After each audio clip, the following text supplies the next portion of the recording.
started. Welcome, everybody. This is our third round of the tournament. So this is the semifinals. We have Kayj going up against Jim on the proposition aesthetic realism is true, where Kayj will affirm, and we'll begin with his opener. He'll have 7 minutes, and Kayj will start your timer whenever you say your first word. All right, so check it out. It's like this. Today, I'm going to defend a position known particularly as aesthetic realism, more specifically, moderate aesthetic realism, a view clearly developed by Mr. Dr. Zangwill. Yes, two fucking titles, whatever. I want to begin with a simple observation, one that, all of us have some type of feeling or had some type of intuition towards at our lives. There are moments when our life or beauty just sort of hits us. A song's melody catches your breath. A landscape catches your thoughts if you touch grass. A work of art feels perfectly composed, like it couldn't be otherwise. But in those moments, it doesn't feel like you're inventing beauty. It feels like you're just simply recognizing it. And beauty seems to belong to the world, not just to you. That intuition that beauty is discovered is the heart of sort of my view. But of course, things aren't always this simple. So let's talk about the dumb fucks that don't agree. Some people think beauty is entirely subjective, a matter of personal taste. Some people think other people, like regular aesthetic realists, think that beauty is some objective law that binds us in a way that's similar to moral realism, robust realism. My view rejects both of those things and takes the best of both worlds. My view says that beauty is real, aesthetic judgments can be true, but that the reasons beauty gives us are conditional, not categorical. But beauty still exists independent of us, but it doesn't command us. So simply put, to lay this out somewhat structurally, if beauty exists, it must supervene on natural properties, things like form, balance, proportion, tone, color, texture, etc., etc. Change any one of those and the supervenience relation changes, beauty changes. Aesthetic judgments are truth-apt and stance independent. When we say something is beautiful, we're not describing how we feel, we're making a claim about the object, and that claim can be right or wrong. If aesthetic judgments are truth-apt and stance independent, then beauty is real, because its truth doesn't depend on anyone's preferences or conventions. Beauty gives us reasons for aesthetic engagement, to admire, to attend, to appreciate, but these reasons only apply if we care about the aesthetic domain. Therefore, beauty is metaphysically stance independent, but normatively conditional. And that's essentially my view in the logical form, and it's worth believing. So let's actually get into the way our aesthetic life actually feels and functions and how my view best accounts for those intuitions and phenomena. Beauty is grounded in the world. That's the first thing, right? The first idea that beauty supervenes on natural properties, I'm just saying here that beauty isn't mysterious or some ghostly quality, like some non-natural view that I think there's some type of beautifulness that floats around in the world, as if you can reach out and touch it. My view says that beauty depends on real observable features of things, their symmetry, their color, their melody, their tension, their release. If those change, beauty changes. That's why we can argue about art. We can point to features, not just feelings. If someone says a poem is beautifully written, we can look at its rhythm, its iambic pentameter, its diction, its internal balance. We can show what makes it beautiful. Beauty isn't just type of a metaphysical hidden essence. It's a real pattern. That's why we have professionals in the field. And beauty is not just true. It's not just felt, but it's true. The claim that aesthetic judgments are truth-apt, if you will, and stance independent. When I say this painting is beautiful, I'm not just simply reporting some fact of my preferences, like I like this. I'm making a claim about the object itself, a claim that can be wrong. Or else why have disagreement at all? If I'm just stating my preference towards something, it'd be like people debating about my preference in ice cream. No, I think vanilla ice cream is the best, or I think chocolate ice cream is the best, or other type of domains in gastronomic realism that we think is absolute gibberish. I'm not just reporting my reactions, right, when I'm saying that something is beautiful. I'm not saying that it's infallible or that it's just some type of cognitive attitude I have. I'm saying, well, look at the line, the structure, the color. This thing is beautiful. And I try to get others to see those same things when I use these features to track the true feature of the world, making my judgments truth-apt. I also think beauty is real, but please don't get this twisted. I don't think it's categorical. This is where the moderate part of moderate realism comes in. I agree that beauty is real, but I resist the idea that it binds everybody in the way moral facts do, as according to a moral realist, that is. In metaethics, if something is morally wrong to a robust realist, you have categorical reason to do it, no matter what you care about. But with beauty, the reasons are conditional. That they depend on what your participation in the aesthetic stance, your willingness to see the world aesthetically. For example, if you're a musician, you have reason to seek harmony. If you're a painter, you have reason to balance color and form. If you're someone attending to beauty, you have reason to admire what's beautiful. But if you're completely indifferent, if you simply don't care about the aesthetic, you're not violating reason itself, you're just simply missing out. Right? Beauty gives us reasons, not obligations. It moves us, but doesn't command us. This distinction between metaphysical realism and normative modesty is what makes my view moderate. This will be confused throughout the debate and be a constant talking point. Keep this in mind. I want to say that beauty exists independently of my attitudes, but it only gives us reasons to those who stand in the aesthetic domain. Now, why should you accept this over my interlocutor's view? Well, I just given you a litany of reasons explaining how it accounts for your everyday intuitions, but if that's not acceptable, I'd say it's because it captures the best of both realism and subjectivism without collapsing them. It takes the best of both worlds. I say that pure subjectivism can't explain why aesthetic disagreement matters in the same way my, vanilla preference is more important than the chocolate, why I appeal to objects' features when an art critic talks about a specific art from a domain. Robust realism, on the other hand, about aesthetics can't explain why people rationally ignore beauty, why someone can fail to appreciate art without being morally defective, implying this categoricity of our reasons. Well, my realism, Zangwill's realism, gets both intuitions correct. I preserve the objectivity of beauty, but it's saying it's real and out there, and my perception is what determines it, but not really relating back to the sort of queerness about categoricity that seems to be gibberish to the anti-realist here. Well, my view is powerful because of that very fact. It takes beauty being a part of the world's fabric, not mere inventions of preference, and I treat them as real and something like that. So all I want to say here is that to be a moderate aesthetic realist is to stand between two illusions. The illusion that beauty is the only in the eye of the beholder, and the illusion that beauty is a universal law that binds all people equally. But instead I affirm that beauty is in the world, and what we call it is conditional, our attention, our care, our openness. But beauty doesn't shout, it invites. It compels us, it reveals. But we don't just project my meaning whenever I say something's beautiful. I'm just sort of taking leaves and uncovering it from the thing that I'm observing. And that's what it means to be a moderate aesthetic realist, to believe that beauty is true, that it's grounded in the world, that it gives us reasons to those who care, and that it reminds us quietly but insistently that there's more to the world than utility, power, or preference, more than just my mere subjective attitudes. Beauty is real, but it only speaks to the ones who will care to listen, and I hope you all care to listen to me today. All right. And that will conclude Kayj's opening. And now, Jim, it's your go, and you get 7 minutes whenever you say your first word. Ladies and gentlemen, lovers of beauty and skeptics of it, let us begin not with an argument, but with an image. Imagine we're in a gallery. On one wall, a Picasso, fractured faces, chaotic geometry. On another, a blank white canvas. Someone sighs deeply. Oh, profound minimalism. Another whispers, that's just white. And our dear aesthetic realist friend over here claims, clearing his throat, no, actually, one of you is wrong. Now, if this doesn't make you chuckle, well, it should, right? Because that is the metaphysical burden of aesthetic realism. It tells us that beauty, subtlety, grace, ugliness are not only felt, they are found like fossils in the strata of the world. It insists that aesthetic judgments are A, cognitive, B, truth apt, and C, made true by something in or about the world. In other words, beauty, they say, is out there, waiting to be discovered under a microscope somewhere between carbon and chlorophyll. My view, beauty isn't found, it's made. It's born in the dance between sensibilities and the world and the world's affordances. To call it objective is like insisting that love is a mineral or that poetry is a species of geology. Now, let's look at the three commitments that our friend here has, although it sounds like he's trying to eat his cake, have his cake and eat it too. But first, he claims that, these aesthetic judgments express belief about the world, not just mere attitudes or feelings. But when we say this song is hauntingly beautiful, and are we really asserting a fact or performing an act of sharing our senses of meaning? Saying that judgments of beauty are cognitive is like saying a sonnet is a spreadsheet.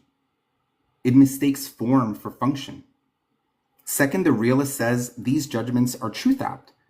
There's a fact of the matter about whether poem really is beautiful. But whose standard decides that truth? Cultural change, tastes evolve, even we evolve. The same teenager who once thought Linkin Park lyrics were profound now reads Rilke and blushes.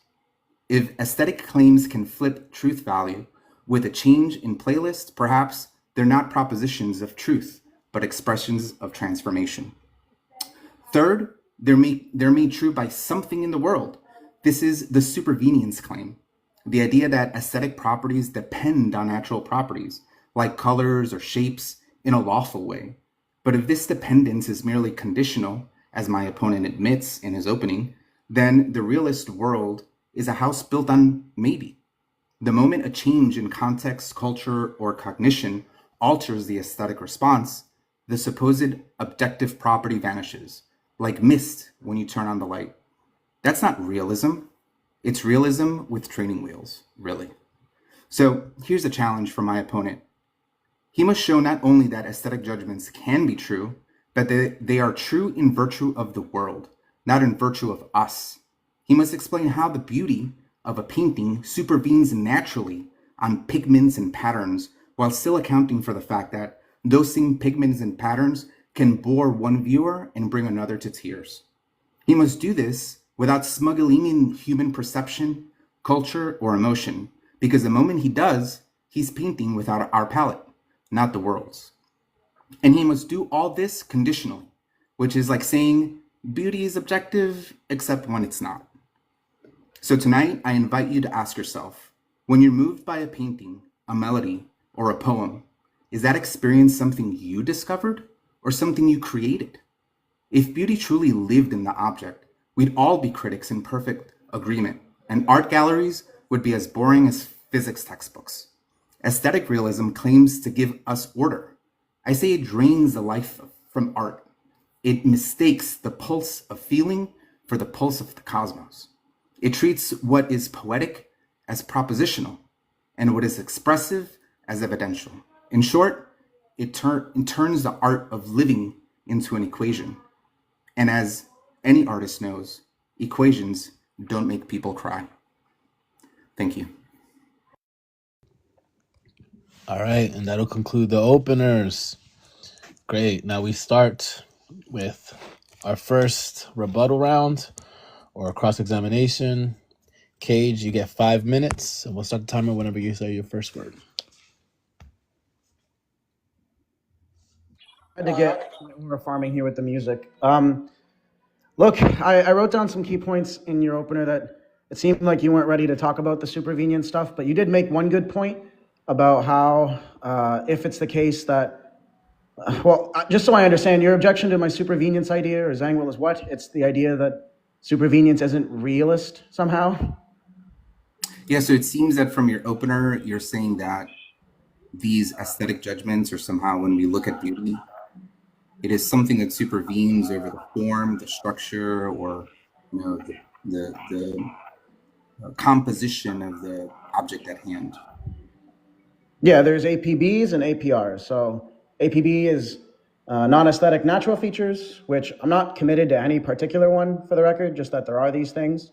And then aesthetically relevant conditions, or APRs, that the way that those base features are organized or presented, how they come together. That's the sort of thing there. And I'm not saying that beauty is like found in between carbon and all that nonsense. I'm saying it's supervenient on those types of things. Somebody's echoing. ISO, do you mind muting up, bro? Thank you. So when I say like this sonata or sonnet is elegant, I'm not saying that because of my response. I'm saying that in pointing to the melodic structure, the rhythmic balance, attention resolution pattern, things like that. Right? And this is what critics do all the time. If this wasn't the case, what would explain why critics appeal to those types of things and not just sort of write critiques like this shit sucks, lol. Oh, I'm sorry. Is that a question for me, or are you just? Yeah, like on my view, if it's the case that this is false, what explains that? Like, because my view expects it. How does your view expect that? Because let's say there is symmetry or there is particular colors, that therefore it's beautiful.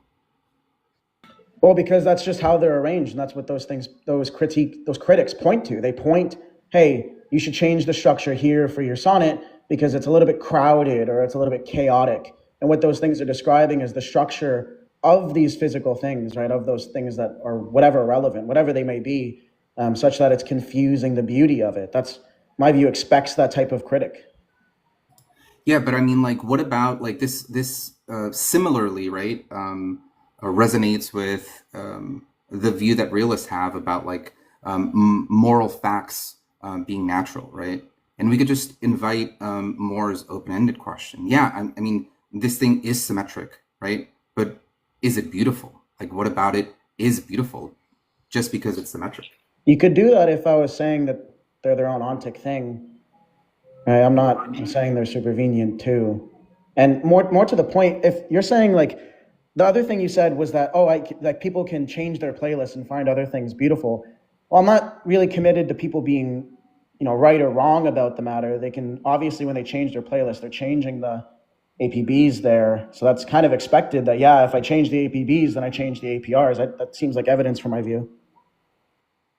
Yeah, I'm sorry. Can you repeat what APB, APR? This sounds like an equation to me. Can you repeat what that Yeah, is? it is really simply an equation. I see. Okay, so APBs, whenever I refer to that, is aesthetic-based properties, right? These are non-aesthetic natural features. I'm not committed to any particular one, but examples are line, color, proportion, movement, harmony, texture, balance, form. You're an art guy. You should know what critics talk about when they talk about aesthetic-based properties. And then APRs are aesthetic relevant Wait, properties, right? The way actually, in which those APBs are organized. do you think that when art critics are looking at a piece of art, they're considering these aesthetic base properties within the art piece?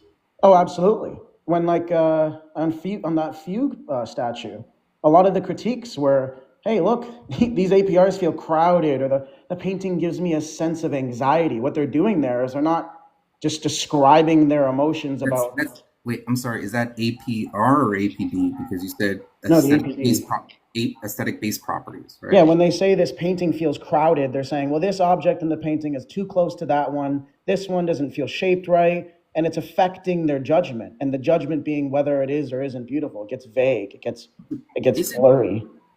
isn't that like to presuppose what they're meaning, like their mental states in terms of what crowded means, and if that indeed supervenes, that like notion supervenes on whether the lines are together or separate or not? Because I'm saying if my view were true, this type of critic would be expected. People would judge the APBs instead of just reporting their psychological facts. If that's all they did, they just say, yo, this shit's ass, bro. Time. All right. So that'll conclude Kayj's cross. Now, Jim, you get 5 minutes. We'll start whenever you say first word.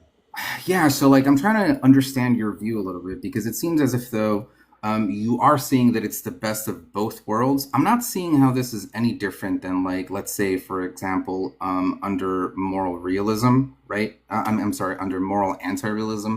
If I'm like a non-cognitivist and I don't think that like morality actually like moral propositions are saying anything, but I'm like a quasi-realist, right? Where I use the language. Like, are you saying that? I'm a little bit confused about your view on how this is real, right? Like, because you're saying you have the best of both worlds. In what way? Get truth opt, well grounded, and non categoricity. Oh, okay. So great. Let's dive into that. What is the first of all? How do you make sense that when we're using the language that these are actually truth apt or cognitive rather than just expressing what the viewer is feeling or kind of viewing because of the art piece or the music? Well, I do that because I kind of talked about this in my opening a bit, but I think it's fair if I expound. So, if it's the case that they're not actually these art critics and the way that art critiques and art panels and judges operate is wrong, then I'm not sure why we would gather a bunch of, accoladed people and people in the field to levy their opinion when their opinion is nothing more than a report of their mental state.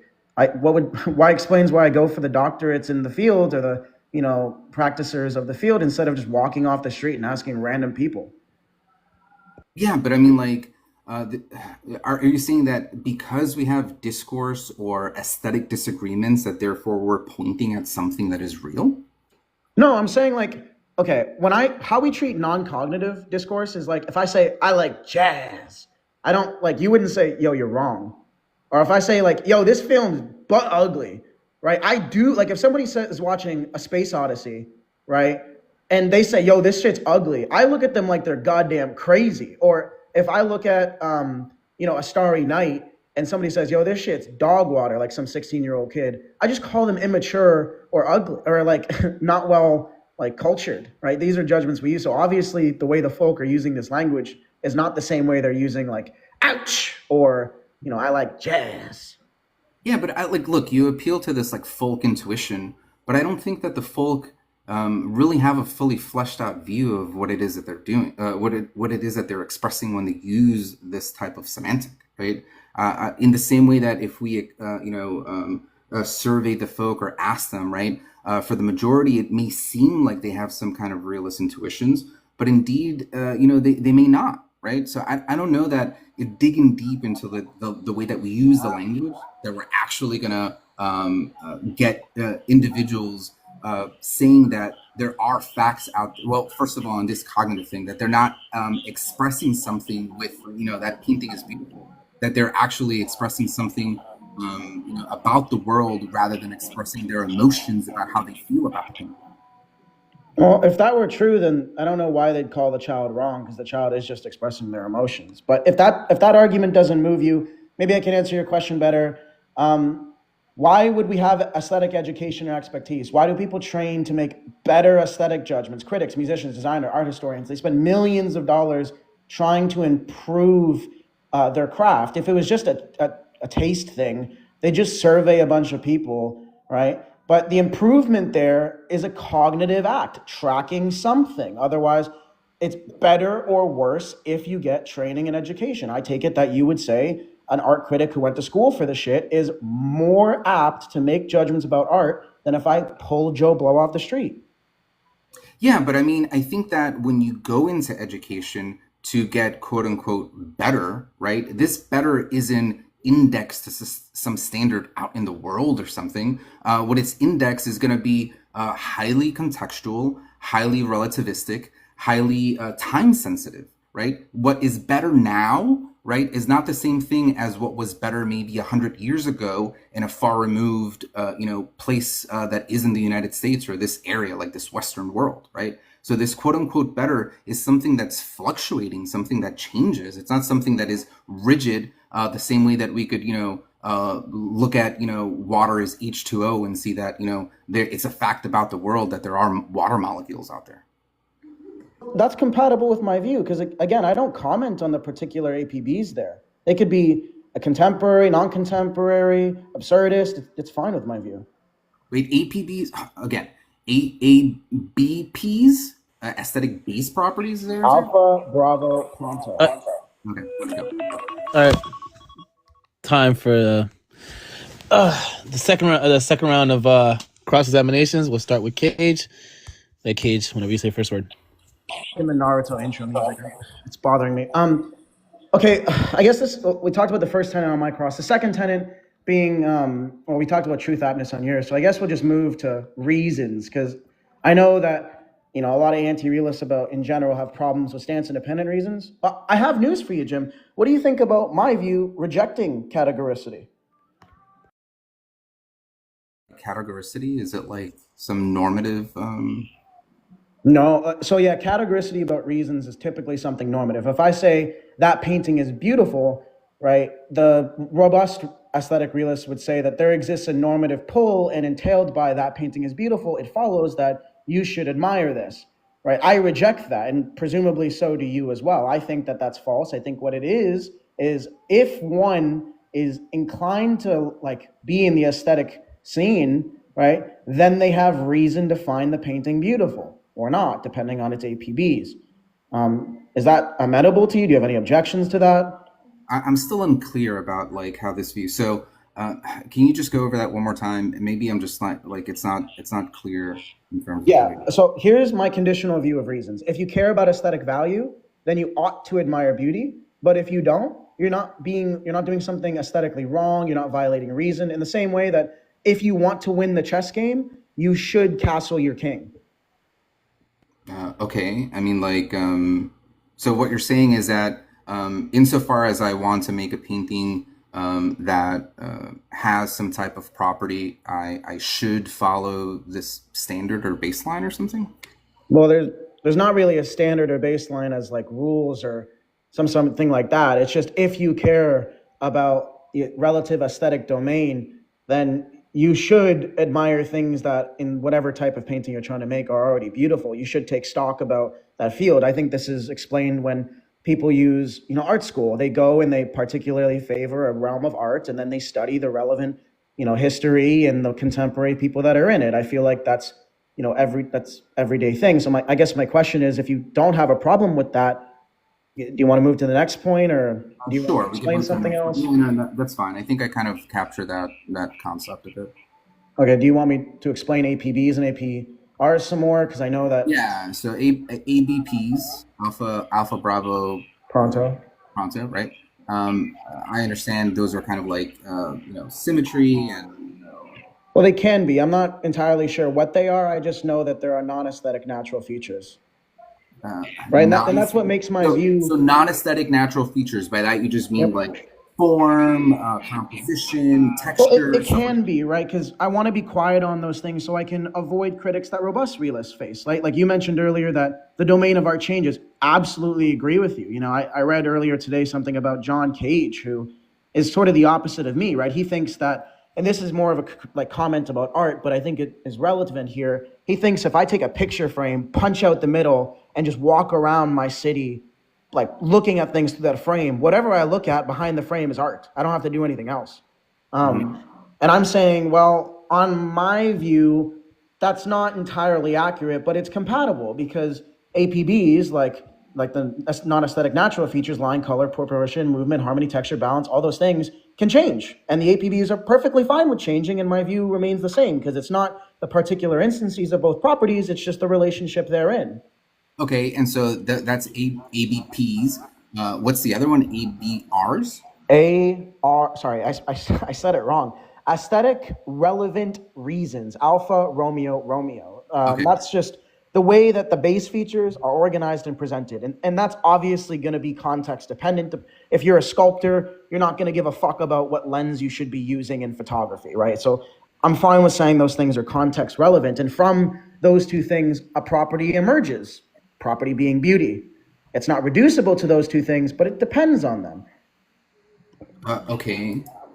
Those two things seem clear, but I'm failing to see how, if there are aesthetic base properties which can change, these are going to be, like you mentioned, No, cultural, non-aesthetic based. They're non-aesthetic, sorry, non-aesthetic natural non-aesthetic, features. yeah, not they're, but you call them ABP, aesthetic Yeah, base properties. yeah. Yeah, yeah. But these change, and the change in these base properties are going to be contextual to like culture, right? They could change, Well, and yeah, they can be absolutely. perfect. And then the aesthetic relative reasons are supervening over these assumptions, right? They're Aesthetic making fun of relevant relations. relevant relations. Okay, I wrote relative reasons. Relevant. Well, if these change as well, Okay, wait. Hold on, it's time. okay, Right, it's we could 5 minutes. Okay. we could just Yeah, no, it's continue. him. Yeah, yeah. Go ahead. Yeah, 5 minutes. Go ahead. Yeah, if these base properties change based on culture or context, and the relative relations that also change because they supervene on these, which are ever changing and fluctuating, I fail to see how then this is not going to be like indexed to some kind of like culture in order for us to understand what is beautiful, or judge something being beautiful. It seems relativistic. It doesn't seem Yeah, objective. yeah. Yeah. It's. I don't need to be in the Aztec culture to appreciate hieroglyphs beauty, right? I just need to posit these two things, right? I want to say that beauty emerges from the APBs, right, or ABPs, excuse me. Um, and that there exists this type of relationship therein, no matter what they are. Like, and this might be an example. Consider any type of painting, right? It has base properties, brushstrokes, line composition, blah blah blah. Think of Bob Ross or whatever. The arrangement is might be particular to Bob Ross, even. It might be so like relative as to him, right? If I see a Bob Ross painting, that shit's iconic, right? We all fall asleep to him ASMR type shit. But the painting's beauty is not, as a robust realist would say, it's just there's this red property, triangle property, brushstroke property, and beauty property.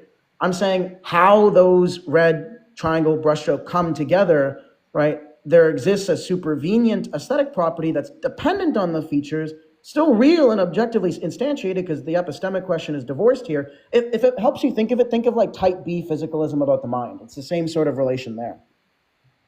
Sure, but I mean, like, I'm still not seeing, like, it's hard to grasp that this relation, because there's symmetry. Therefore, everyone would agree that such a painting is beautiful, or such a painting is ugly, or a piece of music that they're listening to. They don't? Sorry, I interrupted. Go ahead. Yeah, no, that's fine. I mean, but your claim is that this relation necessarily makes it such that it is beautiful.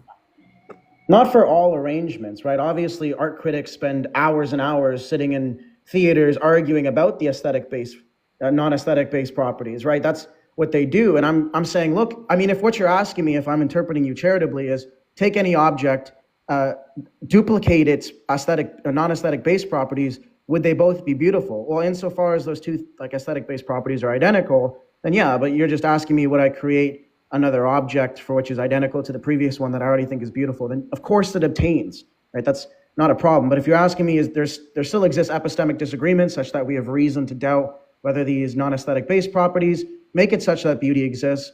Well, no, that's just like science. There are still flat earthers, even though we all agree science is a stance-independent domain. There are still people that try to argue with empirics that it's wrong that the earth is spherical. That's just to say there exists disagreement. That's fine. Yeah, I mean, like, I don't know. I mean, it doesn't sound really convincing that these because that there is this fact that, you know, we see these non-aesthetic properties within things. It would seem as if, though, an ideal observer, given all of the you know, relevant information and understanding and, you know, perceptive senses, they would all agree that, you know, this particular piece of art is beautiful. But even among the highest of art critics, there isn't consensus about art or about any kind of aesthetic object, right? There's always disagreement. Are you just saying that, like, these people just don't have it, despite them being quote unquote ideal observers, they don't have the faculty to be able to grasp what is beautiful and what is not?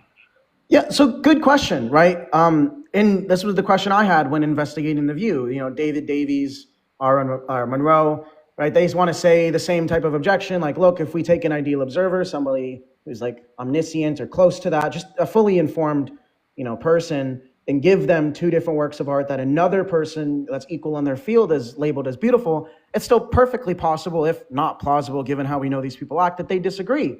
Well, look, it's the case that Aristotle thought that, you know, what we would call at the time an informed ideal observer thought that gravity was the tendency for things to fall. Isaac Newton, arguably one of the most intelligent people ever in the world, thought that the entirety of gravity could be summed up with what he had as equations. I'm not a fucking scientist. And then, you know, we have Einstein, and now we have quantum. Look, these people, while ideal at the time, may not have all the relevant aesthetic base properties, right? We might learn to appreciate new ones. Now, I'm just saying, look, that there is an ontic truth, right? Beauty in the world. And from my perception of it, like in my opening argument, I said, look, if you just take the sort of brushes and push them off of the cliff, like the cliff on the mountain, right, to see the view, right? Some people just don't push as many brushes out of the way. Yeah. Okay, that's time. Yeah. Great. All right. So now this is Kayj's. Yeah, this is Kayj's rebuttal. This is the last round out of the cross examinations. Kayj, start whenever you say your first word. Go ahead. This is my last round for cross. Yeah, the last cross. Oh my God. Okay. So I think there's a little thing confused here. I want to say there might be an epistemic and ontic confusion. So please tell me if this helps you. If this doesn't help you sort of eliminate them, please let me know. So I want to say that aesthetic truths, right, whether something is beautiful, don't depend on perception, right? So there need not be any agent for this supervenience relation to obtain.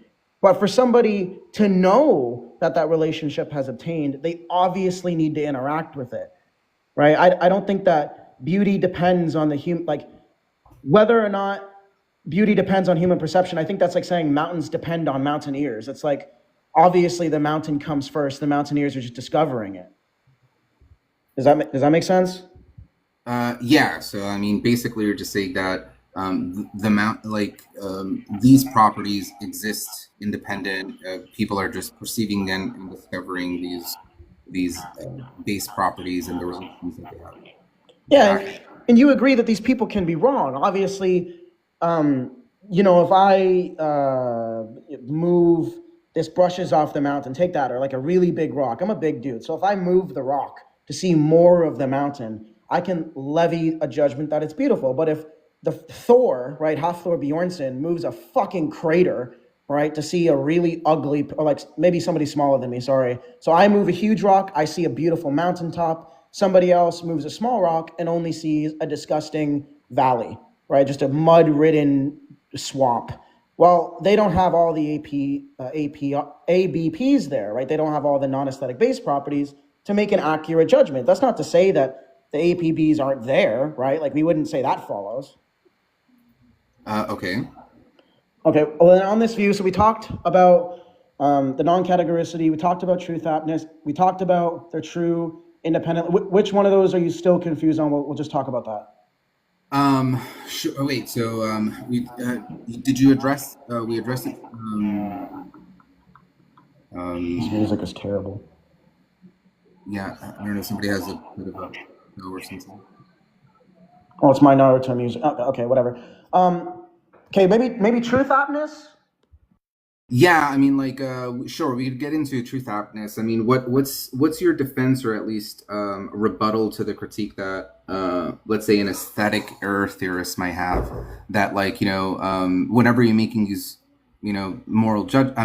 aesthetic judgments, something is ugly or beautiful or whatever, that they're all false because the truth maker actually isn't there if they reject this notion of you know ABP and ARR or whatever. Sure. If they would reject those ideas and I just move to plausibility, right? I think that the mere institution of art critics, right? The mere idea that when people levy judgments about something being beautiful, there exists debate, right? The mere idea that as I'm walking through the street and I find something that I think is beautiful, there's typically a large conglomerate of people there that also find the thing beautiful. And that's not in like a small group, that's obviously done by the masses.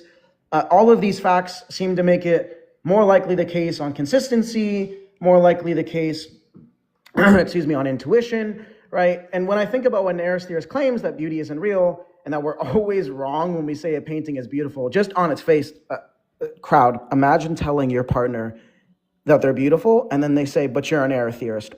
The fuck are you going to say there on the couch, right? Can I get an amen? Anyways, consider this fucking melody I heard. It was Bach's fugue. I think that's how you pronounce it, right? It's melody, harmony, rhythm, it's structure. Bro, I swear I was so motivated to do something, and why I'm motivated to do it is because I care about it. And I'm engaged in the aesthetic domain, and it's giving me reason to appreciate it, right?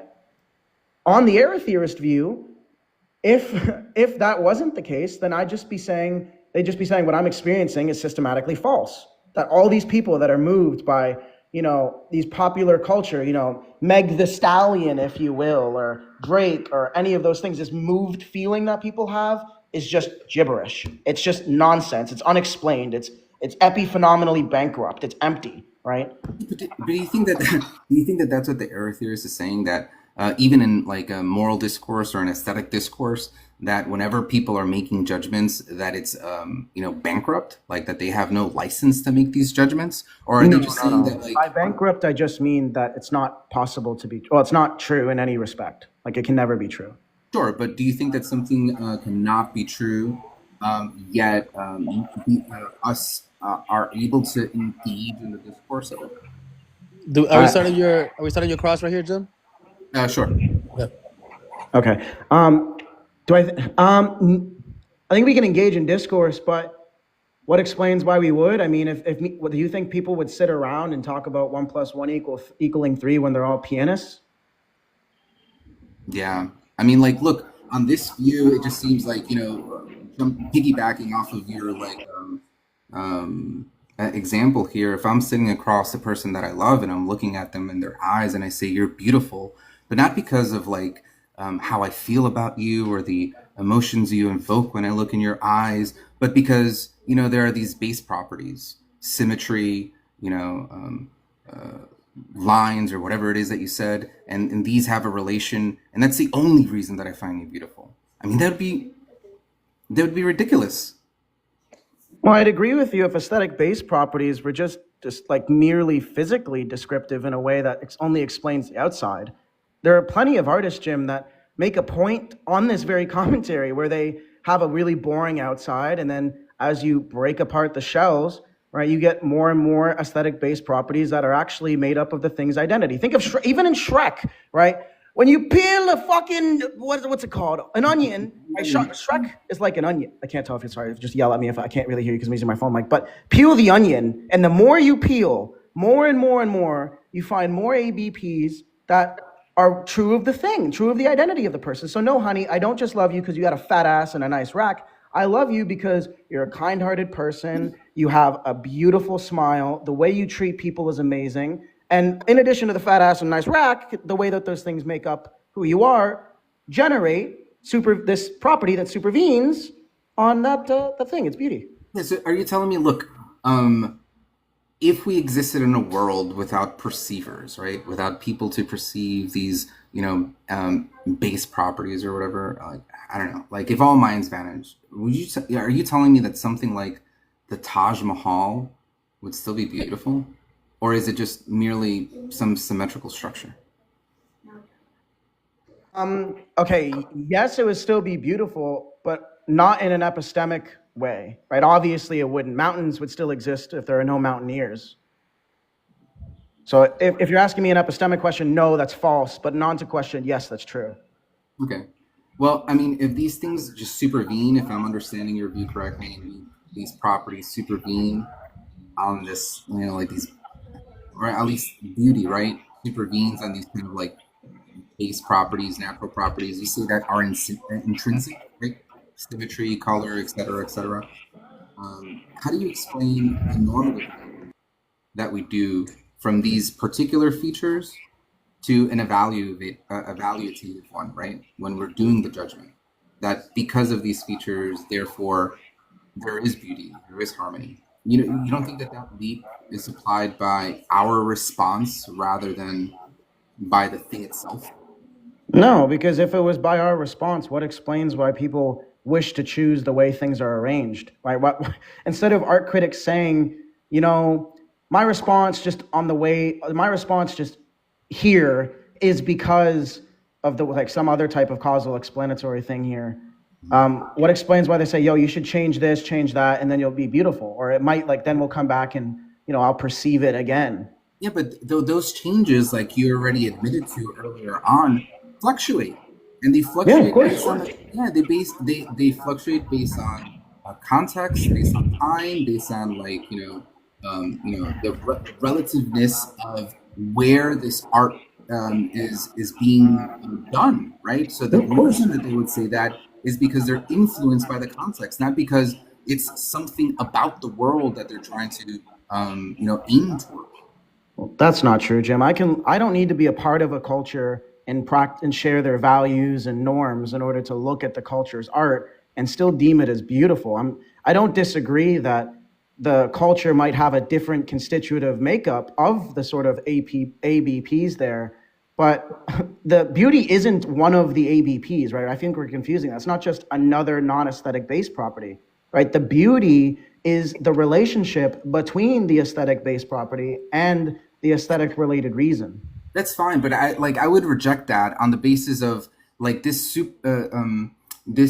presupposes that the way that we view art here in the West is what makes beauty, i.e. symmetry, balance, color, whatever. But that's not the case, right? We could even look at the philosophy in the East of wabi-sabi, right? This is a Japanese philosophy that looks at the imperfection, the disharmony, the chaos as something beautiful, right? So if it was the case that there were particular base properties that make something beautiful, then we wouldn't have these other views of beauty that don't align with what you're talking about.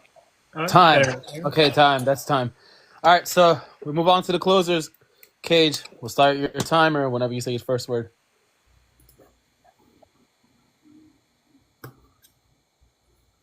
Kayj. Sorry, I was autism. Okay, ladies and gentlemen, beauty is real. It is woven in the world itself. In the sweep of a Bach fugue, in the symmetry of a Parthenon column, in the spiral of a galaxy, in the Eastern Chinese philosophy, as Jim just said. Our judgments aim at that reality. They can be right or wrong. It's what it means for an aesthetic claim to be truth app. Yes, we perceive, we debate, the highest critics in the world circle jerk in the goddamn greatest halls of academia, and even sometimes they are so gibberated to see it. Our fallibility as humans, the epistemic infallibility we hold, doesn't erase beauty. Even if every mind vanished, as my interlocutor pointed out, the elegance, the balance, the harmony of the world would remain ontically. Now, whether or not we're smart enough to perceive it is just a matter of how intelligent we are. And while its call is conditional, it only asks those who care to pay attention. It does not ask of anybody something they're not willing to already contribute. If you're already in the domain of chess and you're playing chess, then you should care about the rules of chess. You should care about castling. You should care about progressing your pawn structure in the same way that if you're climbing a mountain and you're inclined to, take a step back and smell the roses, as it were, then you should find the mountaintop, or you should be interested in finding out if it's beautiful. Conditional reasons. My interlocutor here failed to do three things. One, he failed to bring into question whether or not my judgments are truth apt. In the response, I offered a plausibility argument saying, well, look, if it's the case that everybody is just reporting their non-cognitive attitudes, emotions, preferences, or non-cognitive attitudes like emotions, why do we have art critics? What explains why we don't just go off the street, pick Joe Blow, who's been doing shrooms for 30 years, and say, judge this painting right quick? What explains why we have this whole higher academia of judges and these panelists and so on and so forth? Secondly, he did not ever challenge my idea that things are true stance independently. We didn't even get to talk about my truth-making relation, and as such, it left unquestioned. My supervenience theory takes the best of robust realism, which is to say that something is real in the world, and takes the best of supervenience properties without committing to queerness, as he tried to debate with Moore's argument that simply is inapplicable here, as we're not debating non-natural metaethics. Then, thirdly, he didn't have any understanding of categoricity about reasons after being exhaustively explained. I mean, even when I did explain it, he seemed to have no contention, such that he might even found it agreeable. Look, while I appreciate this debate, when I speak of a beautiful painting, a graceful moment, a stunning sunset, my beautiful wife and partner, Grace, we are not guessing. I am not guessing. I am tracking the truth, the beauty in my partner's movements, the way that she presents herself, the person who she is. I wait and find more things about her every day that just affirm the supervenience relation, that she is beautiful, and exactly why I'm making this argument today. I love you, everybody. Thank you. All right. On to Jim's closer. All right. Ladies and gentlemen, my opponent wants to convince you that beauty hides obediently beneath the skin of the world. That if you just line up the right angles and polish the right proportions, truth, beauty will click together like Lego blocks. He wraps beauty behind this philosobabble and equations. A, B, P, A, R, R. Sounds like a whole bunch of A-B-S. I call that wishful geometry. The realist tells us that beauty supervenes on geometry, on balance, on order, as if though beauty were a polite tenant, paying rent to the natural properties below. But the moment you look closer, that landlord vanishes. Symmetry is everywhere. Snowflakes, spider webs, parking garages. Yet somehow, no one writes love poems to parking garages. If symmetry were the secret, then the equation for beauty would already be solved. Architects would be philosophers, and every rectangle a vision. But we know that's not how we encounter the aesthetic. What moves us in a painting or a song isn't the balance of its halves, but the tension that almost breaks it, the melody that nearly goes off key, the asymmetry that feels like risk and therefore feels alive. Supervenience tries to flatten this mystery into a neat metaphysical spreadsheet. Base properties below, aesthetic ones above, tiny arrows pointing upwards. Come on. The map is not the music. What makes something beautiful is not what's in it, but what happens between us and it, a spark of resonance, not a property of surfaces. The realist world is like a museum where beauty stands behind glass labeled and cataloged, patiently waiting to be discovered. But art and nature don't behave that way. They ambush us. They turn a crack in the pavement into a revelation, a child's laugh into a symphony. Beauty is a trespasser, not a tenant. It refuses to stay put in the base level bricks and mortars of the universe.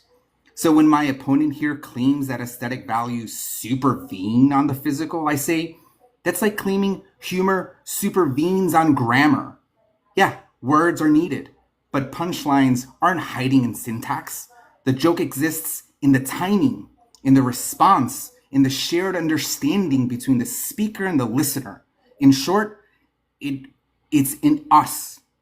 Beauty doesn't supervene, it emerges, it improvises, it dances through our forms of life and our forms of seeing.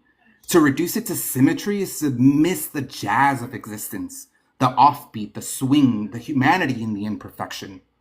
So I stand here not as an enemy of order, but as a defender of wonder, because the realist's universe is tidy, but tone deaf. I prefer mine is messy and full of music. The world isn't beautiful because it's well arranged, it's beautiful because we are. Thank you. All right, and that'll conclude the debate. So, judges. Thank you for your you guys need candor. more? Huh? Judges. Candor. You guys are never gonna let me live that down. But All right. Well, yeah. So, judges. You guys need more time to score the debate. Also, judges, I sent a rubric for you guys on Discord. I don't know if you guys need it, but it's there for you. yeah. What happened, Isa? Speaking out of a goddamn Kinect microphone. Yeah, you guys to walk into the McDonald's. Hello? Can you hear me now? Do I have to use the rubric, or does it No, you don't have to. Yeah, like you can judge it. By the way, shout out to Mitch for the rubric. Mitch was the one that designed the rubric, which is pretty cool. Thank you, Mitch. There's a rubric? Yeah, Friction, I sent you the rubric the first time we had debates, remember? Troy Here's a rubric? It's the same one. I learned about a rubric. Yeah, it's the same one that you've had already. I mean, you don't have to use it if you want to. Okay. I do not. If it just helps you with if it guides you in some way to. Look, my realist intuitions say it's wrong to not follow the rules of chess when playing chess. Yeah, this is gonna be. I can't wait to hear the judges, man. If you guys are ready, Can you guys hear me better? Yeah, we can hear you now. Yeah, way better. Yeah, if you guys are ready to score and tell us who you think won, you know. Yeah, we should probably do like judges and then like make some room on the panel for questions. Yeah, right.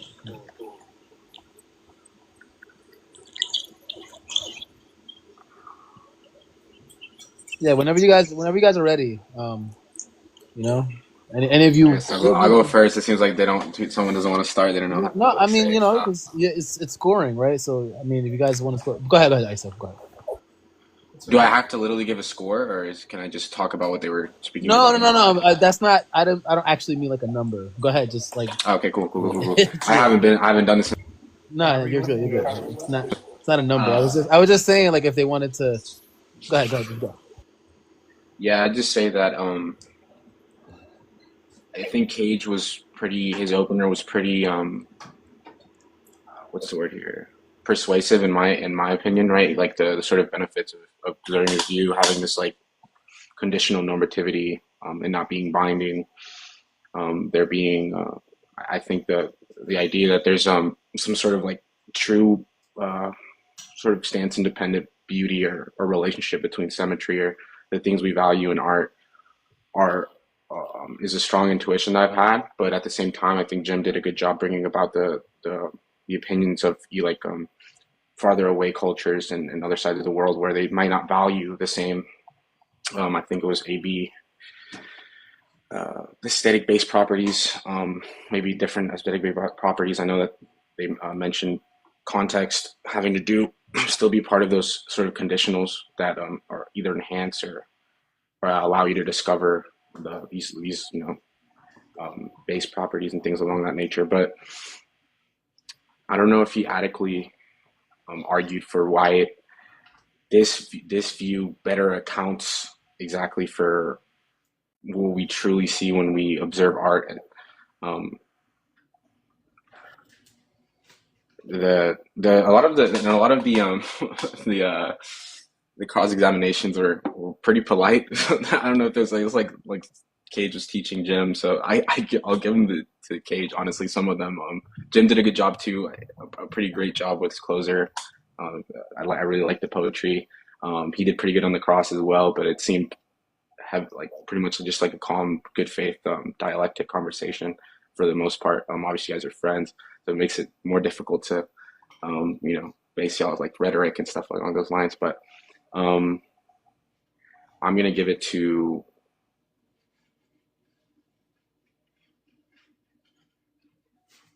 Kayj. Well, I think he did a pretty good job of sort of arguing or persuading people to adopt his view and the benefits of explaining specific things. well, thank you for your candor. Candor. Now we can get on to the next judge who wants to go. I'll go. Yeah, I agree with a lot of what Iso said there. I thought the openings were both good. I thought Kayj had a pretty strong opening in particular. When it came to some of the arguments that came up, well, first of all, I would have liked to see Jim press the kind of open question argument a little further, because he just kind of gestured at it once, and I thought Kayj gave an incorrect reply. Initially, he said something about how that would apply only if his view was committed to this, had some sort of ontological commitment or something like that, and that was just wrong. I don't know. It didn't make any sense, but it wasn't followed up, so I can't really give Jim a huge one for that. But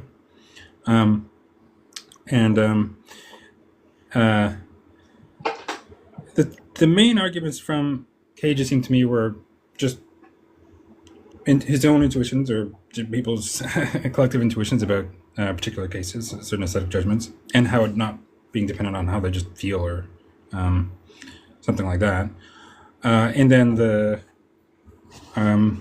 inference from there being these sorts of disciplines having to do with aesthetics, with film or art and so on, and people put a lot of money into that and they have disagreement, and also there's some disagreement, but also a significant agreement. And that those are pretty good. I thought they could have been pressed a little better by Jim. Another argument that Jim raised, though, was concerning it seems, variability of correct aesthetic judgment by time or place or culture or context. I'm not sure that Kayj addressed that really well, because at one point he said, no, but I don't have to be part of the Egyptian or ancient Egyptian culture to appreciate the aesthetic qualities of their hieroglyphics or whatever. I don't think that was the point, though. The point is that it seems like the true aesthetic judgments seem to vary by time or place, and that, at least it might be alleged, is in tension with or incompatible with the sort of realism Kayj was endorsing. Now, personally, I do think there's a way to make those things compatible. You put the variability on the level of semantics, yada, yada, yada. But still, I don't think the way Kayj addressed that was correct. I thought Kayj did pretty well, actually, when addressing some of the concerns about like particular cases, like, the judging the beauty of a partner. His response that no, but there could be more things that count as ABPs than just maybe some of these surface features. And actually, that would seem, if he got another chance to reply to Jim's closer, I think he would say the same thing about much of what Jim raised in his closing. yeah, some of these asymmetries itself, in certain cases, can be aesthetically relevant properties as well. So, yeah, I didn't think that came across well from Jim towards the end there.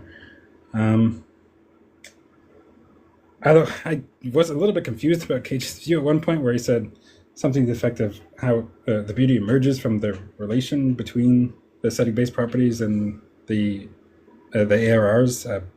Maybe I misheard it, but that doesn't make any sense. The ARRs should be inessential to the aesthetic qualities.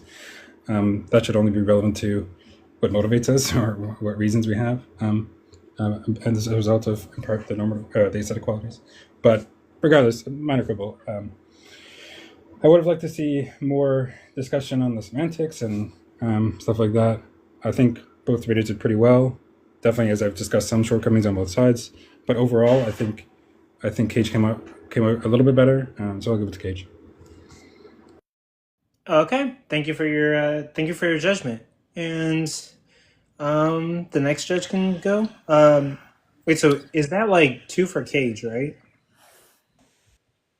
Yeah. It's 2 for Kayj. All right. All right. Anyone else wants to? Oh yeah, I'm willing to go first. Sure. I've got like a bit of like an outline. I can't log into my Discord for like a phone verification related issue, so I've got like a kind of like a schematic to hand. So obviously there's a preface because some people in the comments seem to be concerned. No, neither I nor any of the other judges have particular bias. Yes, I'm friends of both of the people, but I've no real preference towards one of them.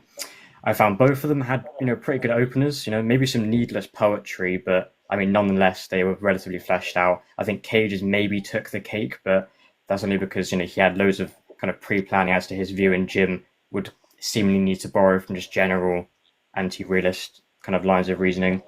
I found that Kayj's first cross-exam couldn't be properly maximized. I think even up to the second set of cross-exams, it seemed to have just been primarily Jim kind of needing to understand the APBs and ARR thing. And arguably, I think it's kind of unreasonable that Jim had to have done this. I think, Kayj, you should have included those in your opening. I don't recall hearing ARRs and APBs in your opening, and they were seemingly crucial to the whole discussion because obviously we're discussing like emergence here. I think in the later cross-exams, although I did find the APB thing quite convincing, I did think it was pretty fleshed out, as expected from Kayj.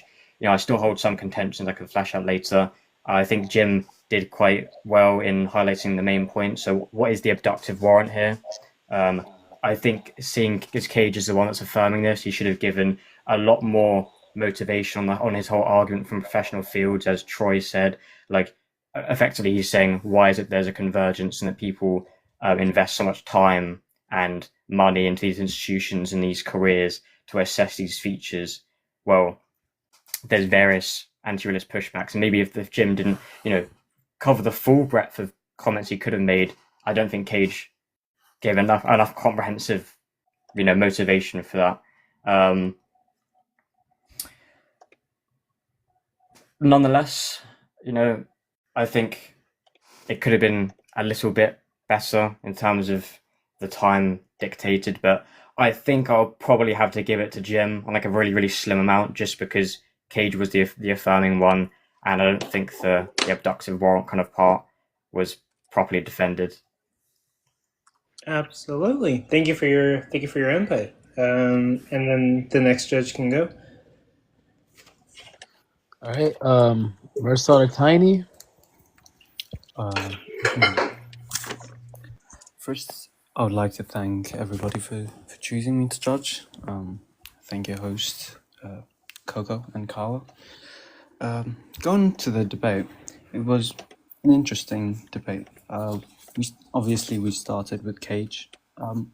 I would give his opening as a great opening. He gave us examples.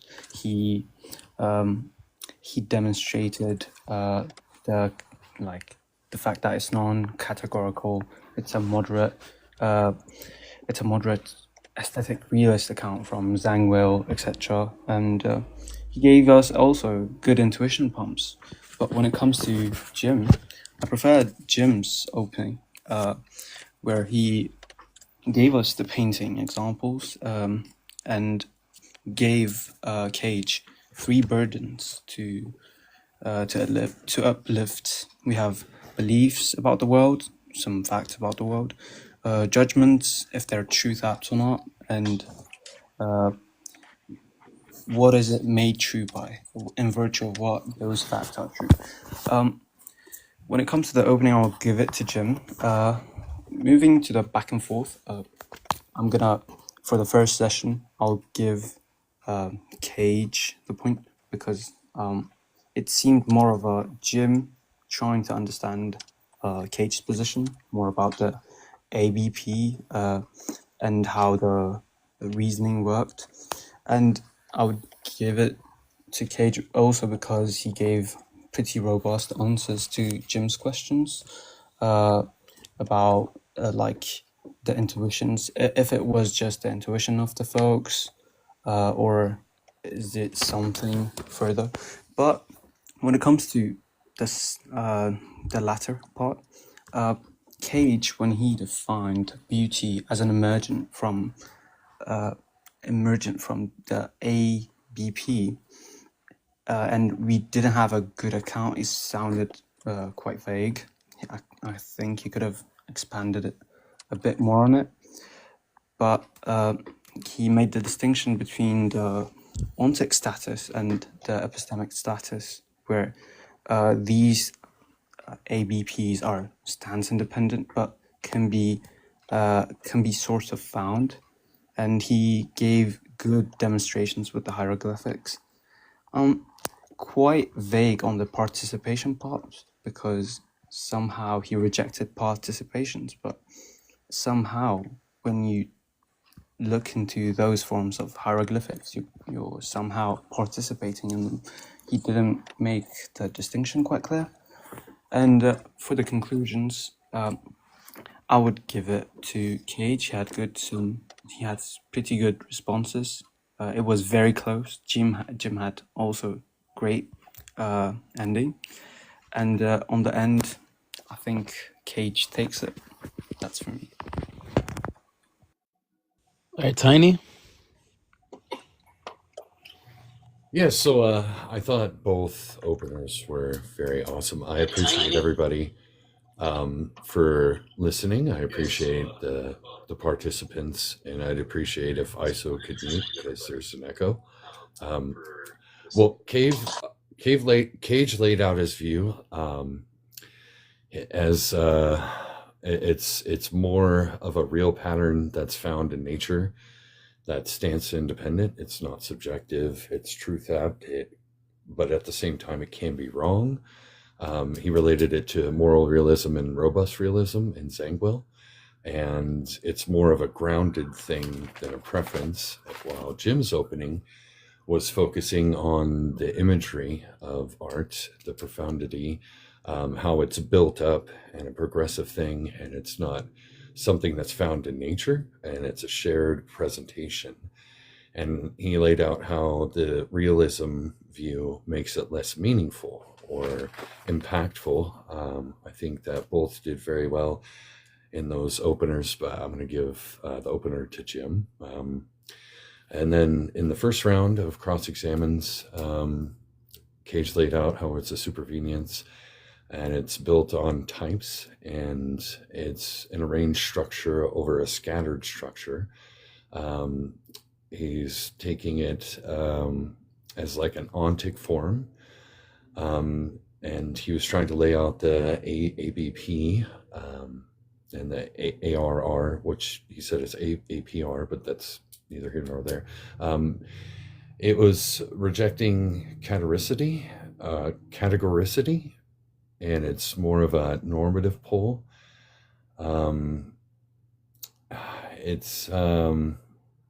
Jim was still unclear on it, and Kayj mentioned how it's somewhat of an ought, and there's standard or baseline in a type of domain, which I think kind of laid it out pretty well. It's more of like a historical line of reasoning, and how art is more relevant, and the ARR, or the aesthetic relevance reasons, or was it relations? I think it was relations. and how it has relevance, and that's how the beauty is laid out. The second one, or the first round with Jim, he was probing the view. He was trying to see if it's truth apt or cognitive, and how critics are wrong, and how discourse makes it real. We were trying to figure that out. I think Kayj did a fairly good job there.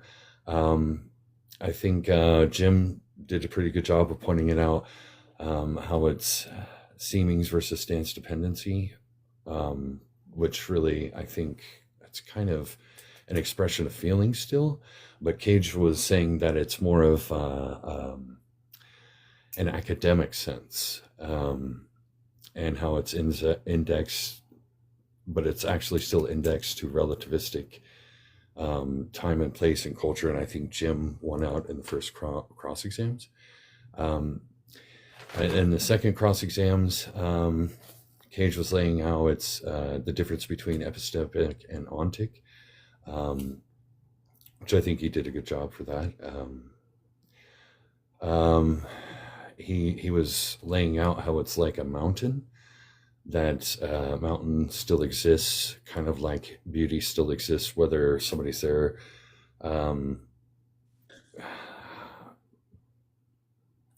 He did mention something about error theorists as well, but I didn't really hear why error theorist fails. I didn't really get a good explanation for there and how it can't be true. And then in the second round with Jim's cross exam, he showed that change happens with a fluctuation between culture, time, and it's relativistic. I think he did a good job there. I think Kayj agreed that it was more of like a type B physicalism, and it's based on symmetry. I think he did that really well. But then Jim pointed out how there's perceptive disagreements, and then Kayj laid out how those disagreements are kind of like pushing boulders off of a cliff. And I think that that's pretty well. I might be lost here in my notes. I'm so sorry. Okay, here we are. In the third round, Jim was laying out how wabi-sabi and the point of chaos being beautiful in a misalignment, and that's a really good job there. I think I'm gonna give that to Jim as well. And the ending statements, I think Kayj did pull out the fallibility of critics and how it still applies to this, and how there is still some sort of framework there, like the rules of chess, and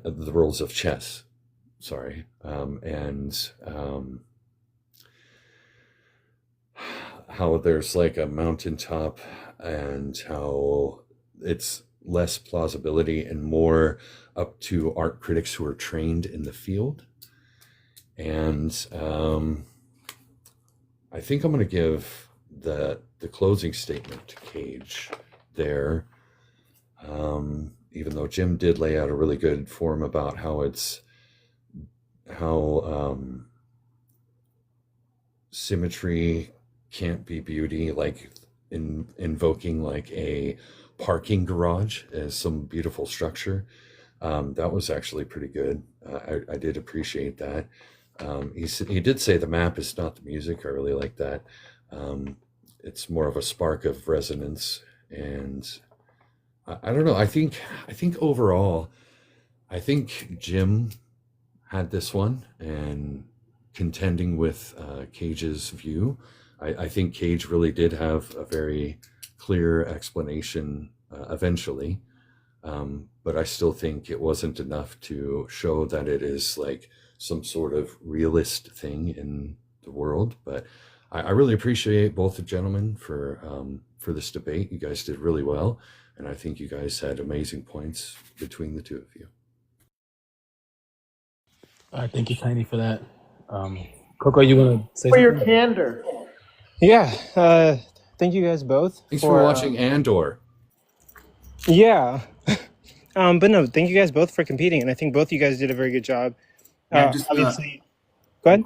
one quick question for all of the judges. Were those judgments objective or subjective? They should have been. They had a fucking roof. Subjective. I think I'm the ideal observer, so I'm gonna say they're objective. But yeah, I don't want to do this for another fucking week. It's for $300. You got this. Yeah, bro. Yeah, now, yeah, you're like close to the finish line. This topic. That's the only reason I did this. Well, Also, now you're going to the final rounds. You're probably gonna win. Go to the final. Wait, this is the semifinal. Is there a next semifinal? No, this is like It's the next one's the finals. So Kayj is gonna verse. Yeah, Kayj is no. This is no. The next one's the finals, and Kayj is gonna verse whoever the winner is, between Divinity and Joey Tonight? Tonight, yeah. Oh. I'm Hey, hoping everyone in the comments there. like 10 minutes. Like 10 minutes. Yo, see, I skipped half the season to get at the final, and you know, now everything's good. Like all the debates are fire. I bet. Shit. This is gonna this whole tournament right now. These last rounds are gonna be crazy. You know, it's Also whoever wins I the feel tournament, bad. I mean, like you're gonna have like bragging rights. You can say, "I won the professional debate league tournament and got $300." But I don't know if that matters. Kayj is gonna be more insufferable, bro. So actually, I studied philosophy, and I also won this major tournament. I've never in my life used my education as a flex. I'm actually relatively embarrassed by it. Come on now. You know damn well you're like when you were like, oh wow, I really know my shit. It's a Boston University for philosophy. That's a huge fucking flex. Boston. Yeah. Oh, by the way, to answer Mitch in the comments, he's saying when's the final? It's next Friday. But also, like, yeah, both of you guys did very good, and like, obviously, we all respect you for like how much work and study that you guys put into this. Wait, I'm assuming you guys did, but like, did you guys read before this debate and look into? No, Evan was supposed to help me with the position because he had a really funny idea, and I texted him like 3 days ago. I get nothing, and I text him today. He's like, "Fuck, my account was hacked." I mean, wow. I don't know, but like this debate was scheduled for last week, and my interlocutor was so underprepared and so scared that he faked some kind of emergency just to get an extra week to prepare. Oh no! And so That's not what happened at all. Jim, can I ask you a question? Yeah, go for it. Why weren't you like aggressive? I think mostly you would. Well, like the view was very vague and unclear, and I wasn't sure exactly what I was supposed to attack, right? Because it doesn't, you know, like these things are conditional. They're not categorical. They have properties that they supervene. It's like it seems very nebulous, and so like I needed to understand the view a little bit in order to press on exactly how is this a realist view and how is it distinct from some like relativistic view. You know, so that's kind of like why I was trying to grasp the concept a little bit, because my interlocutor was very close-lipped about his position. I didn't know what it was gonna be till like 5 hours ago. Kayj, by the way, I have a question. Like in your opening, you talked about participation, right? And at the closing or around the closing, when you were talking about like the hieroglyphics, you mentioned you don't need to participate, like verbatim. Did I write that?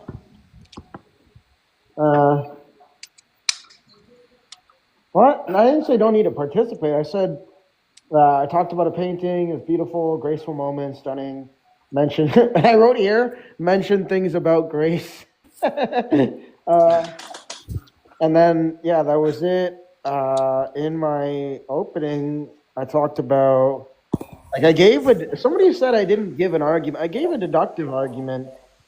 I was considering running the evolutionary debunking argument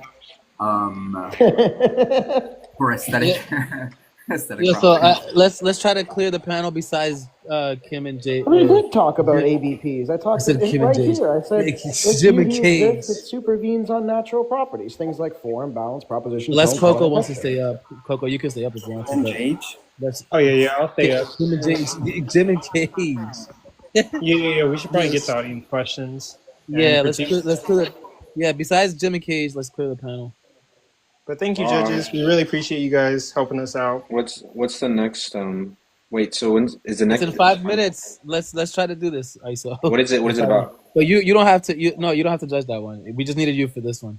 No, I know. I'm saying what it's about. Though. Oh, it's society ought be a social democracy, and Joey Rivers is affirming. Okay. Yep. Okay. All right. Right here, right now. What's up? What's up, guys? Hey, that was a good debate. Yeah, my question is, Kayj. From now on, when you call your fiance, your partner, your wife beautiful, are you gonna say? Well, at least I think so, but I could be totally wrong about that. I have no idea because there's a huge epistemic problem with your beauty that I'm just. It's insurmountable, actually. What did that say? In order for me to assess how beautiful you are, I'm gonna have to peel back all these layers. Dude, I thought that shit was so rhetorical. I thought that shit was awesome. Wait, I have a question. I don't know if the next question can be answered, but like we've never seen someone use Shrek in a debate before. So like that was actually kind of cool. Okay, well, yeah, that was a yes or no question. Yeah, so I'll be sure to tell her I could be. Okay. Yeah, just hedge your compliments from now on, okay? You could be wrong after all. Everybody could be wrong about everything. So, question. I don't know if this question was already asked, but I'm gonna ask it anyway. The question is, Jim, I think you asked a really good question about, cross culture, aesthetic judgments, and then Kayj responded with saying, I don't have to share the culture of ancient Egyptians to think it's beautiful. And in my mind, I was thinking, you don't need to share all the culture, but it seems like the point of what you're trying to get at, Jim, is you're sharing the relevant cultural values to make the same judgment. So maybe not every cultural value shared, but the relevant ones for the beauty judgment is shared. Is that what was trying to be said, Jim? Are you asking me? Yeah. Yeah. So I think probably something that I could have pressed on is that you find it beautiful within the context of what beauty means in our culture at the moment, right? It could be the case that the piece of art that you're looking at was not considered beautiful in ancient Egypt or within that culture, right? So you just don't know. And so, I was unclear how he would do that. And I was trying to kind of see if I could hammer that point in with the notions of how beauty is understood in the West as opposed to another culture in the East, right? And that if it were the case that there were these standard base properties that make something beautiful, well, we don't see that in the case of how beauty is understood, maybe under this philosophy of imperfection, where there is asymmetry, right? So there's a loss, there's a disconnect. And so that's kind of what I was trying to probe at. I'm wondering if you press that a little bit more with the judges, because I feel like Kayj got away with schmurder there when he just kept saying, well, I don't have to share the culture to agree with to agree with some ancient Egyptian, think some ancient Egyptian art Right. is beautiful. And I'm like, wait, that's just begging a question against the view. Yeah, and I feel to see that if these properties the arrangement or whatever, even if the relationship supervenes on the properties, but the properties are such that they change with culture, well, how is that not the same thing as just taking a relativistic view, right? So relativist notion, which is an anti-real position rather than a real one. Yeah, like fundamentalist Christians today can still agree with like Christians of the old, like the founding father of Christianity, where they're like, oh, it's okay to stone a woman. It doesn't make it less relativistic. But yeah, I'm curious about what the judges would think. The reason I answered it the way I did is because I already talked about the epistemic question, right? The whether or not a Japanese garden instantiates a different form of beauty, and just realized through different configurations, which on those configurations I made sure to say I'm not interested in stipulating if that's the epistemic question. And it's not interesting to ask me, well, on these very different culture or histories where the aesthetic judgment seems to vary, Troy was right, and when he was talking about his stuff, my response should have been in the debate, well, that's just because of the ABPs, right, and the epistemic, like this epistemic access to those therein.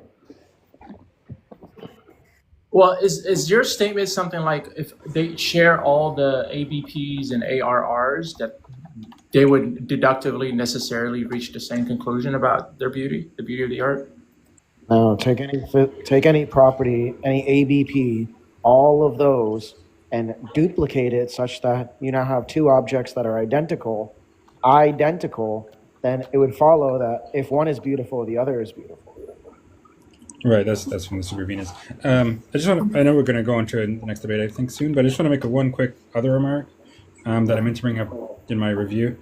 Kayj, you made a weird argument for, in favor of your view based on like aesthetic motivation, saying that something to the effect of, look, if we're not tracking these objective beauty facts, then there's or if it's an error, then there'd be no explanation for why we're motivated or something like that. In regards to the appearance of things and so on. Maybe I'm not capturing exactly what you said, but there's something along those lines. I didn't really get that, right? Because someone could care about, other qualities, right? They might care about how it looks to them in a way that's not just about the aesthetic qualities. You see what I'm saying? Like they might care about the function of the thing, and insofar as it's beautiful. They might care about other features of it that aren't aesthetic qualities or don't entail certain aesthetic qualities. Yeah, they might. I just don't know. Like if you have like when people stand back and remark that their machine works beautifully. Yeah. Yeah. Well, on that's just again a different type. Like those would be applying to objects for which have like a function, right? I don't know if paintings. Like, I mean, you could say that paintings hang on the wall beautifully, but is that the painting or the frame? And are you really making a judgment of the painting and or the frame? I don't know. No. But just thinking about a painting, right? Someone might like certain symmetries or whatever. Of course, they're going to agree that they have those features, right? If they're an atheist, they're going to disagree that those are what fixes being beautiful or something like that. So I think maybe all those judgments are an error. But nevertheless, they agree that they have certain symmetries or whatever else, right? Certain color combinations, and they might care about those, even if it's not because they contribute to or fix its aesthetic quality. If that makes sense. Yeah, that might be my unfamiliarity with aesthetic error theory. I'm not entirely sure what's being said, so I tried my best to just dissuade or dispel with it as fast as possible because. I think that would have been interesting for Jim to press. Yeah, I thought the main thing you should have pressed was actually the open question argument. But anyway, I don't know. I'll leave it to the host here to see if we're going to move on. Yeah, Chi, did you want to say something? Yeah, real quick. I just wanted to clarify, Kayj, like the aesthetic-based properties, were they strictly formal properties? And by that, what I mean is like strictly shape, form, color, or did they hinge on like subject and content as well? I'm not really want to comment on particulars. I just want to say there exists non-aesthetic natural features. Whatever, like you take them to be subjectively is fine. It is a type of relative view. Well, when you were naming the properties, it just sounded like you were naming strictly formal things. So that's why I was just clarifying here. Yep, just examples, things I could think of off the top of my head. If it's relative, it's not fucking real.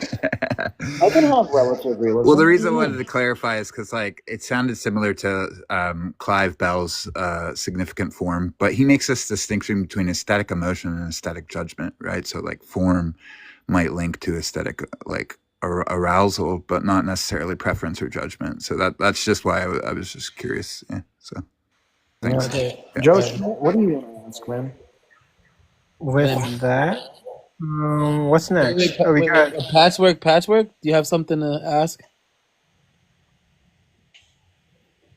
I forgot my question. One last question before I drop. If these ABPs, right? If there's some kind of like epistemic gap, and you're like, why not? If we don't know what they are, how can you even think that they exist? Right? It's like. No, it's not that I don't know what they are, the type of thing they are. I know what the type of thing they are. I'm just not commenting on the token. Just like pointing at some like vague notion of these things doesn't really point to them. Fuck you. Yeah. Yo, Kayj, where'd you get this view from? Did Evan help you, or is there a paper? No, Evan didn't fucking help me at all. That piece of shit. I thought he was supposed to. I know. Oh man, that sucks. Still did good. Yeah. All right. Thank you for coming up. We're gonna move on to the next debate. On God.